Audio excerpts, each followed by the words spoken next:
Right, so I figured I should do a video just kind of to explain my journey thus far and the context of it. Back in July of 2022, my mother noticed a lump here on my thyroid, and that same day I noticed a lump just here on my collarbone. I got to see the doctors pretty quickly, saw the sonographers.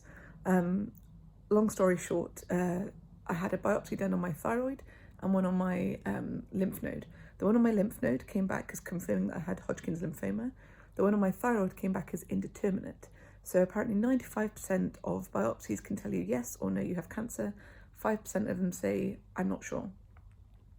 So the plan at the time, because this biopsy came back first, was that that was going to be surgically removed, just because of the risk of it being cancer. But then a few days later, the biopsy came back from this one confirming this was Hodgkin's. So what they decided was to treat the Hodgkin's first and then come back to the thyroid once the Hodgkin's had gone. Unfortunately, fast forward 5 chemos later, or chemo treatments later, I have another PET scan and an MRI scan. And at that point, they see that there's a lesion on my femur still, and I forgot to mention that was there at the beginning, and that this lump here is still very much alight in the scans. And so at this point, they refer me to specialists in North London. And just a couple of weeks ago, I had a bone marrow biopsy to check to see what was going on with my femur. At that point, also just to give context to that, all evidence of the Hodgkin's lymphoma had gone, which is obviously a fantastic thing, and I was very grateful for this. However, the lesion that I have in my femur, in the ball of my femur at the top by my hip, has come back as being thyroid cancer. I appear to be a one in many millions of people who have managed to grow 2 cancers at the same time.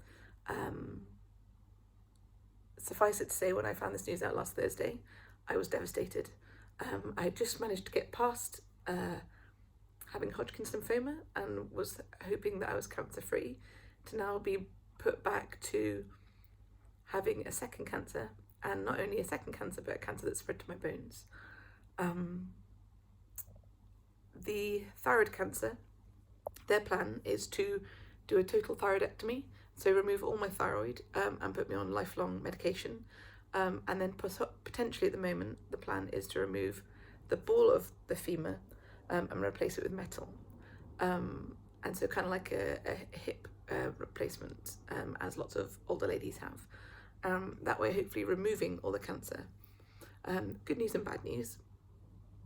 Removing the cancer obviously will hopefully up my prospects a lot. Unfortunately, they've said because it's gone to my bones, they don't think they'll be able to completely cure me. It's more of a maintenance. And so currently they say survival rates are between 5 years to 50 years. I am hoping and praying, and I would like all of your prayers if possible, to send my direction that it won't be 5 years, because my children will be still way too young, and aim for 20, if not more. I'd like 40, please. But yeah, they said on average it's 5 to 20 years because of it going to my bones. And luckily I have age on my side and I have health on my side. If I was over 55, then I'd be considered stage 4. But apparently, because I'm under 55, I can only go to a stage 2. So I'm hoping that's a good thing. If you do have any questions about anything else, I'm an open book. As you know, I wear my heart on my sleeve, and I'm putting this out there so that hopefully if anybody else has had thyroid cancer bit in the bones and survived it, please reach out to me, because I would love to hear from you right now, because I'm very much going up and down in my emotions at the moment, finding all of this out. Love to you all. Take care. Bye-bye.